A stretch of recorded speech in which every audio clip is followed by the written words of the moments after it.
O céu é o limite? Os Estados Unidos são obrigados a aumentar a aposta quando são desafiados. São jogadores de pôquer famosos, né? E a China aumenta a 125%. Isso foi a partir da meia-noite do dia 10 de abril, ontem, né? Foram implementados ontem. Apesar disso, aí o presidente aí acredita que ele e também a China têm interesse em alcançar um acordo comercial. Ele diz que os chineses não sabem como conduzir essa negociação, que só ele sabe. Só ele tem inteligência, sabedoria, conhecimento, só ele sabe negociar, né? Também diz que caso a China se disponha a negociar, ele vai ser muito generoso. Ele é muito generoso. Ele tem um ramalhete de flores numa mão e na outra mão ele tem um pitbull, entendeu? Tipo, aceita as flores, senão eu solto o pitbull. É mais ou menos essa a mentalidade, né? Mas sempre prioriza os interesses da população americana, é o homem que vai salvar a classe média, que vai salvar o trabalhador, tal. Daí o porta-voz do governo dos Estados Unidos, Caroline Leavitt, comentou sobre as novas tarifas, né? Os aumentos extravagantes que não servem para ninguém, né? Não beneficia ninguém, só prejudica o consumidor, né? Então ele destaca aí a Caroline Leavitt, a abordagem do Donaldo, né? Esse é o desejo de estabelecer um acordo com a China, segundo ela, ele tem esse desejo, né? Eu acho que não, hein? Talvez. Bom, vamos ver, né? Os desdobramentos estão evoluindo rapidamente. Então vamos à análise aqui do nosso canal Luz no Fim do Túnel, hoje, sexta-feira, dia 11 de abril, trazendo aqui um gigante, né, da análise política, formado em ciências políticas, aí, professor da Universidade de Chicago, né, teórico de relações internacionais e é docente de ciências políticas, né, o John Mearsheimer, né. Então, trazer um pouco de conteúdo dele, das últimas entrevistas dele, para analisar a situação e fazendo os nossos comentários habituais aqui, que os nossos seguidores já estão acostumados. O contexto é simples: o Trump adotou uma postura agressiva, bastante agressiva, contra a China, e a China não cede, ela responde na mesma moeda, né? Veja, entre os 185 países afetados por tarifas americanas, a China, como a primeira, talvez a segunda maior economia, acredito que a primeira, é o caso mais significativo devido às implicações de ele concentrar todos os fogos agora na China. Bom, segundo o que se diz, ambos os lados gostariam de fazer um acordo, né, que não fosse tão nocivo para os dois.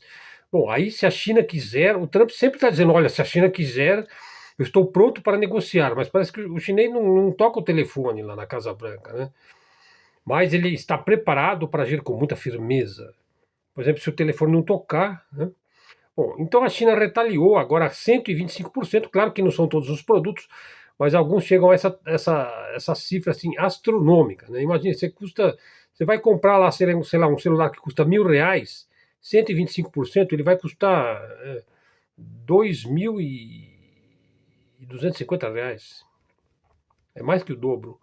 Bom, os chineses, então, estão jogando duro também, né? Eles não vão permitir que os Estados Unidos os intimidem, o que é bastante previsível, né? Países pragmáticos como Rússia, Irã, Coreia do Norte, China, sabem perfeitamente que ao lidar com os Estados Unidos, especialmente com o Trump, a força é a única coisa que ele respeita. É o fator que ele respeita, é a única coisa, é agir com força. Qualquer sinal de fraqueza diante dele é um convite que avance como um lobo faminto, né? Os chineses, Putin, os iranianos, os norte-coreanos compreendem isso mais do que qualquer um. Portanto, não é surpresa nenhuma que a China esteja revidando, né? A questão central é para onde isso nos levará. Imagine os países que são mais pobrezinhos, né, que são países assim de terceiro mundo, subdesenvolvidos, né, e que dependem daquele comércio externo com os Estados Unidos e agora vão taxar em 10%. Bom, aí o Trump diz que quer renegociar o comércio externo, enquanto a China opta por uma postura igualmente firme e soberana com os Estados Unidos. Que a China não está taxando ninguém, né? Ela não está fazendo sanção, aí, boicote, taxação em cima de ninguém. Quem está fazendo isso é os Estados Unidos. Aí o Trump diz nas redes sociais, olha, este é o momento ideal para trazer a sua empresa para os Estados Unidos. Por exemplo, a Apple estão fazendo em números recordes. Zero tarifas, incentivos energéticos, aprovações rápidas e imediatas, sem atrasos ambientais. Faça agora. É como aquelas propagandas do Marlboro, né? Sabe o homem de Marlboro? Né? E aí ele explicou: o Trump quer dificultar a produção em outros países, incentivando empresas a se instalarem nos Estados Unidos. Então ele quer incentivar você no país que você está, porque você é obrigado a ir para os Estados Unidos, onde você não vai precisar pagar as taxações se você estiver nos Estados Unidos, se você for americano, se você for loiro, se você for branco, se você for de olho azul, supremacista, exatamente como ele, né? Bom, mas esse processo, financiar, construir e operar fábricas, isso leva anos, né? Enquanto as tarifas têm um impacto imediato, né? Será possível alcançar esse objetivo de longo prazo sem comprometer a economia no curto e médio prazo? Bom, então vai haver custos aí, né, no curto e médio prazo, principalmente no curto prazo. Bom, mas ele acredita piamente que os Estados Unidos vão sair ganhando no longo prazo. Alguns analisam desta forma. Veja, na competição entre Estados Unidos e China, vamos pensar em dois aspectos: ganhos absolutos e ganhos relativos. Veja, os ganhos absolutos referem-se ao impacto isolado em cada economia, e os ganhos relativos ao equilíbrio de poder entre as duas economias. Então, o Trump ele acredita que, embora ambos os lados vão sofrer no início, os Estados Unidos vão se recuperar melhor, né? Porque é os Estados Unidos, né? Restaurando a sua base industrial e beneficiando a classe trabalhadora, o emprego, né? Já em termos relativos, ele posta que a China será mais prejudicada, óbvio, né? O que daria aos Estados Unidos uma grande vantagem estratégica. Então, ele acredita nisso, né? Bom, os Estados Unidos têm um déficit comercial significativo com a China, e daí, como ele tem um déficit, ele disse que os outros países estavam roubando os Estados Unidos, né? Mas a gente sabe perfeitamente que esse déficit é histórico, e ele se deve em grande parte ao fato dos Estados Unidos quererem, desde que o dólar começou a ser impresso lá naquele Fed, né, inundar o mundo com os seus dólares. Então eles estavam dispostos enfim, a terem déficits comerciais, contanto que os dólares estivesse assim penetrando os meandros das fossas marianas. Estão entendendo? Bom, quase todos os economistas aí, bom, o Mearsheimer ele diz que esse argumento é válido, né? Que eles têm um déficit comercial com a China, mas também tem bilhões em trocas comerciais. E se os mercados se restringirem, isso não vai afetar as vendas? O Mearsheimer diz que esse argumento é válido, né? Veja, quase todos os economistas de esquerda, de direita, veem essa política como arriscada e duvidam que ela seja tão maravilhosa quanto o Trump está dizendo. Então, assim, é difícil de prever, né? Veja o caso das sanções contra a Rússia em 2022, né? Os caras lá diziam que isso ia devastar a economia russa, que o Putin ia pedir perdão, ia sair andando de joelhos, né? Bom, mas o resultado foi o oposto, né? A Rússia se fortaleceu, né? Claro, ela deixou a Europa de lado, porque a Europa obedeceu fielmente, né, o dono da matilha, né? Especialmente a Alemanha, que sofreu mais, né? Então não há certeza de que o plano de Trump vai funcionar como ele espera. Bom, eu acho que se não funcionar com a Rússia, que não é uma economia forte, embora seja uma superpotência militar, mas a China é uma superpotência comercial, industrial, em termos de produção, né, e também tecnológica. Bom, é um terreno incerto, né? Bom, pessoal, então assim, trouxemos aí algumas das ideias que eu coloquei aqui e vieram aí dessa fonte aí do John Mearsheimer. Agora eu vou falar também do Jeffrey Sachs, que é mais ligado à área econômica, né? Então veja, a economia chinesa ela é robusta, né? Mas será que ela persiste robusta e forte? Ou ela vai se aproximar aí de um momento em que ela vai começar a ceder e ter dificuldades, né? Fala-se que o mercado imobiliário está em declínio, que eles tiveram lá o problema do Evergrande, lá do navio que encalhou, o comércio em baixa, a confiança do consumidor vai diminuir. Bom, a China possui uma economia, veja, extremamente forte e vigorosa, e ela tende a se tornar mais forte no futuro, sobretudo quando ela estiver, digamos, produzindo, digamos, 99% por seu próprio mercado interno, que ela não dependa mais dos Estados Unidos para nada, que é a tendência agora vai ser essa, né? Bom, veja só, é um país tecnologicamente dinâmico, ele lidera várias tecnologias críticas aí que serão cruciais nas próximas décadas, né? Veículos elétricos, sistema de energia com emissão de carbono zero, reatores nucleares de quarta geração, né? Redes de armazenamento de baterias, a economia baseada em hidrogênio, transporte avançado, né? Os trem-balas lá cortando a China toda, redes de 5G e agora vai ter o 6G, né? Sem falar em computador quântico, em satélites, conquista espacial, né? Essas são tecnologias indispensáveis aí, né? Ou seja, eles já estão vivendo uma revolução energética. Então a China ela se destaca, né? Veja por quê? Enquanto os Estados Unidos estavam produzindo guerras loucamente, porque eles não pararam de produzir guerra em nenhum momento.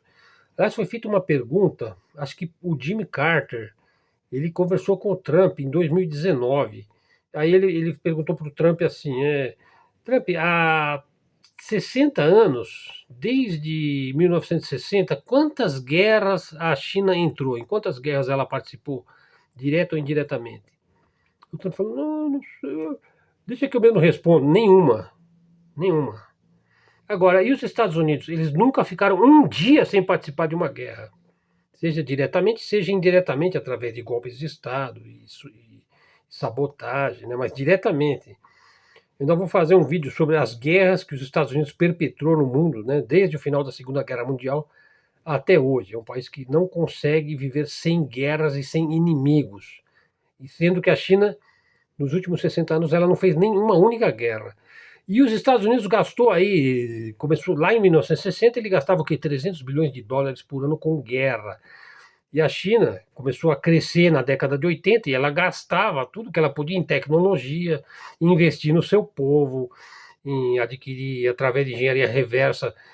Hoje ela tem uma profusão de patentes, e, enfim, já fiz vários vídeos sobre esse tema, né? Quer dizer, enquanto o outro lá só pensa em guerra, eu vou desenvolver o meu país, o meu povo, vou investir em educação, em produção, em, enfim, invenções, né? Bom, então assim, é, é preciso analisar esses fundamentos, né? Bom, então assim, ela tem uma economia bastante positiva, né? Então isso pode ser muito, vamos dizer assim, pode ser mais nocivo para os Estados Unidos do que para a China, né? Primeiro, veja só, há mais de 40 anos, como eu disse, a China não se envolve em nenhum conflito bélico, né? Os Estados Unidos, por sua vez, estiveram em guerra ininterruptamente. Frequentemente, guerras em múltiplos locais. Veja, a China ela teve um breve confronto de um mês com o Vietnã em 1979. E desde então, nunca mais ela entrou em guerra com ninguém. Ela resolve os problemas, os litígios de fronteira, os problemas de certos. Enfim, pode haver conflitos. Mas ela sempre prefere resolver as coisas como adulto, conversando, sentando, diplomaticamente, negociando, né? Então essa longa paz aí da China é que o Jeffrey Sachs ele vê como a melhor evidência de uma capacidade estatal da China continuar evoluindo, crescendo, se desenvolvendo. Há um outro dado histórico, né? Veja, por cerca de 500 anos, entre o início da dinastia Ming e a invasão britânica de 1839, na primeira guerra do ópio, vigorou na China o que se chamou de paz confuciana, na região que abrange China, Coreia, Japão e Vietnã. Nesse período praticamente não houve guerra, né? Isso até a Guerra do Ópio. Daí os ingleses invadiram, os americanos, os franceses, né, e retalharam a China de cima a baixo. Foi o século da humilhação, e vocês sabem, eles só conseguiram sair daí através da Revolução Maoísta, que transformou a China toda, né? Bom, naquela época lá, a China, lá em 1839, antes da Guerra do Ópio, ela era a potência dominante, né? Seja em termos de paridade de poder de compra, preço de mercado, mas naquela época não se falava em PIB, né? Mas veja, a China nunca invadiu o Japão, exceto em algumas tentativas mongóis, lá em 1274, 1281. Bom, fora isso, em 700 anos não há registro de invasão chinesa ao Japão. Tampouco invadiu a Coreia, né? Pelo que se sabe. Já o Vietnã foi alvo de uma invasão há 6 séculos, né? Por volta de 1410. Então você vê, são coisas assim de 500, 600, 700, 800 anos atrás. Então, assim, é um período excepcionalmente longo de estabilidade, que aliás é um conceito confucionista que é mais importante né, no modo de ser chinês, no ethos chinês, né, na sua essência. É o arquétipo, assim, a estabilidade, a harmonia, a tranquilidade social, esse tipo de estabilidade para eles tem um valor excepcional, né? Pois faz parte da essência aí do Estado chinês. Talvez uma ordem confuciana e taoísta, né? Bom, então assim, nos Estados Unidos não, a China é um país como nós, é como qualquer outro país, né? A China ela quer ser como os Estados Unidos, na cabeça dos Estados Unidos, a China quer ser os Estados Unidos, né? Que ela está propensa a também participar de conflitos, né? Porque na perspectiva americana a guerra é um estado permanente, eles vivem num estado de guerra. Por quê? Porque a Europa sempre viveu em guerras. A Europa nunca não esteve em guerra, por mais de 1000 anos, aí 2000 anos seguidos, né? Durante algum tempo, lá na época dos castelos, na época das, né? Na época do feudalismo, né? Mas também tinha guerra o tempo todo, né? Estava sempre assim, sendo atacada e se defendendo e tudo mais, né? Sempre. Bom, a diferença fundamental é que a China ela permaneceu unificada aí por 2 milênios, pelo menos, enquanto a Europa se manteve sempre fragmentada, dependendo de explorar outras regiões e sempre guerreando entre si, né? Até mesmo o Donald Trump, né, em seu discurso de posse, ele disse aí uma visão nostálgica dos anos 50. Ele sugeriu que os Estados Unidos lutou sozinho pelo continente. Quer dizer, ele não quer admitir que quem venceu o nazismo foram os russos, né? Ele sabe disso, né? Mas ele dá uma de gostoso, né? Bom, então assim, os Estados Unidos têm essa expansão imperialista, né? Essa narrativa aí que é muito diferente da história da China. Assim, então existe uma diferença enorme, significativa entre o modo de ser chinês, entre o Estado chinês, que ele é cauteloso, né? Ele gosta de manter aliados, ele é fiel, potenciais parceiros, né? E outras potências que têm um tipo de maneira de ser que é bastante diverso e diferente. Bom, aí o Jeffrey Sachs diz que na época dele, né, que ele era jovem, tinha lá um presidente que ele admira, que era o John Kennedy, né, que buscou a paz, né, e deixou uma frase, veja, do John Kennedy, uma frase do John Kennedy: apesar dos abismos e barreiras que nos separam, devemos lembrar que não há inimigos permanentes. A hostilidade hoje é um fato, mas não uma lei imutável. E daí o Kennedy ele queria alguma coisa que fosse além da ideia de você ter que sempre ter amigos de um lado e inimigos do outro lado, né? Já na era Biden, veja, a mentalidade belicosa e maniqueísta dos Estados Unidos já estava entranhada assim na essência da mente estadunidense, né? Tanto é que o Biden ele dizia: você é nosso amigo ou nosso inimigo? Né? Estão entendendo? Quer dizer, é uma abordagem perigosa, né? Quer dizer, ou você é meu amigo e puxa meu saco, ou você é meu inimigo e eu vou te destruir. Quer dizer, não existe assim nenhuma possibilidade de se viver bem num mundo onde essa mentalidade predomina, né? Bom, e daí a questão da desdolarização, né? Bom, o Trump diz que se os BRICS avançarem na desdolarização, parece que é exatamente o que eles estão fazendo agora, eu vou taxá-los até o inferno. Tá vendo? Eles vivem nessa escatologia, né, bíblica de que eles são o céu e o mundo é o inferno, né?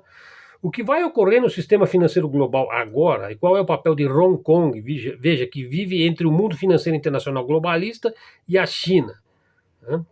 Nem sempre o que interessa para Hong Kong é exatamente o que a China pretende fazer, por exemplo, no caso das criptomoedas, né? Bom, a China, então, segundo a análise do Jeffrey Sachs, ela deve internacionalizar o renminbi, o seu yuan, né? Pois ela não vai poder depender mais de transações em dólares.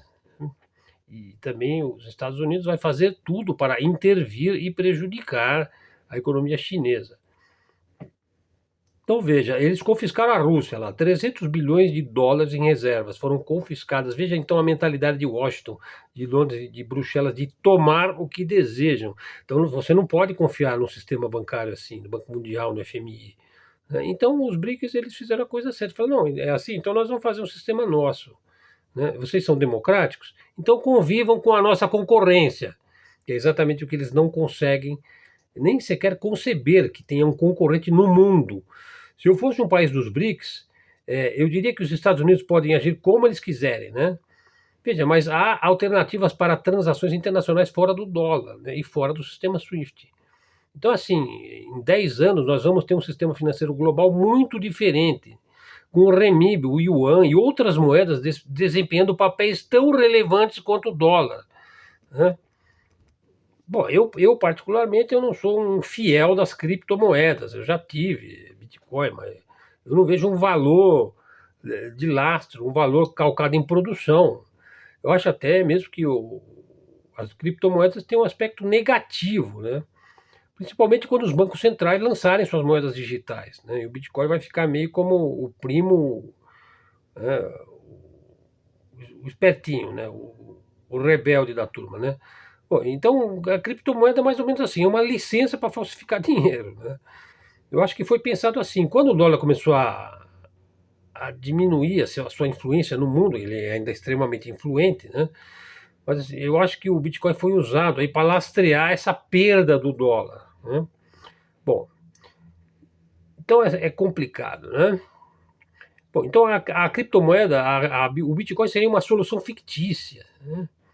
Assim, como é que se você vai redistribuir a riqueza do mundo usando o Bitcoin, né? Porque nos Estados Unidos pode ter muita gente que tem Bitcoin, mas aqui no Brasil é uma minoria de uma minoria, né? Então, assim, o Bitcoin, bom, alguns acham que a salvação da humanidade é o Bitcoin, né? Os bitcoinheiros, né? Não que eu não seja favorável às moedas digitais, né? Por exemplo, elas podem ser um mecanismo de pagamento eficiente.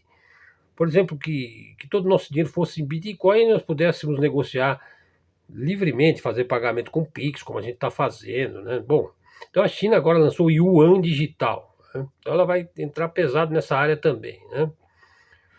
Bom, então assim, você tem lá o Yuan, Hong Kong como centro financeiro, para intermediar talvez o Yuan digital, né? Bom, vamos ver até que ponto vai haver uma lógica aí de ganhos mútuos, por exemplo, a China e a sua esfera de influência, o seu escopo de influência que é muito grande, né? Bom, então pessoal, ficou assim o vídeo. Eu quis trazer aqui os textos. Não foi muito fácil de fazer esse vídeo, porque está em inglês e eu não tive tempo de trabalhar o texto, né? Então eu meio que foi na raça, né? Eu peguei algumas informações ali que eu queria fazer um texto que trouxesse John Mersheimer e Jeffrey Sachs no mesmo vídeo, né? Bom, eu acho que para o Brasil é uma oportunidade ímpar, né? Poder aumentar o comércio externo de soja, de milho, de sorgo, de carne, de galinha, de trigo, né? Acho que o Brasil está marcando toca, mas ele tem muito medo de entrar para o projeto Cinturão e Rota, né? Que seria uma oportunidade fantástica para o Brasil participar de um mercado crescente.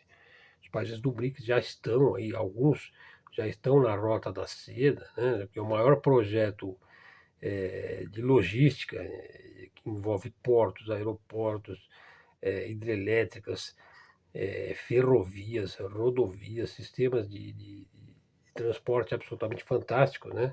E que é uma coisa tentacular, né? Que está assim, se espraiando pelo mundo. E daí você vê por que o Trump está desesperado aí, né? Os Estados Unidos está doido porque a China tem crescido e fazendo o mundo crescer, né? E ela não interfere com o teu governo, né? Ela não interfere.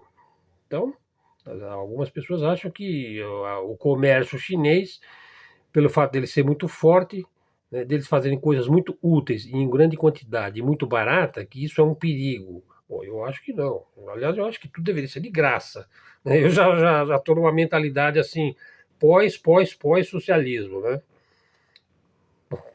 Isso não existe, né? É brincadeira, né? Bom, então assim, acho que com os anos, com o passar dos anos, o yuan vai suplantar o dólar, né?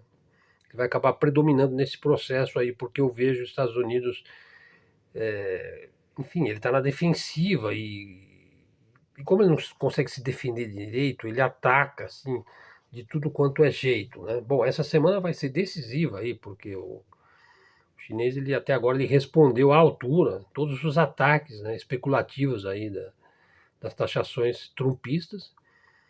Então, vamos ver como é que vai ficar, né? Bom, hoje não vou tratar aí de política nacional, tá tudo do mesmo jeito e vamos em frente. Então vamos ficando por aqui. Obrigado aí pela sua atenção. Canal Luz no Fim do Túnel, aqui é Helder Araújo. O canal tem... eu não sei quanto tempo que tem o canal, acho que tem 1 ano e meio, né? Eu estava vendo um vídeo hoje, lá do começo do canal, quando eu falei naquele vídeo que os palestinos é que são os verdadeiros judeus bíblicos. Pessoal, é o 4º vídeo lá do canal. Aliás, eu fiz muitos vídeos sobre esse problema de Israel, da Palestina. Eu parei de falar disso daí porque é uma coisa tão medonha, é uma coisa tão extravagante, né? O que eles fazem lá, né? Uma coisa terrível, jogar bombas todo dia, né? Enfim. E os Houthis permanecem firmes, né? Praticamente ninguém se importa com os palestinos, a não ser os Houthis, né? O Ansarallah, os iemenitas, né? Os Estados Unidos estão prometendo guerras e mais guerras contra o Iêmen e agora estão numa negociação aí com o Irã. Acredito que o Irã possa aí fechar mais um acordo, né? Até porque não faz parte do Islã ter bombas nucleares para jogar nos outros. Isso não faz parte do islamismo. Foi isso que o Ali Khamenei falou. Então, agora, eu acho que ele deveria ter o direito e o dever de ter energia nuclear para fins pacíficos.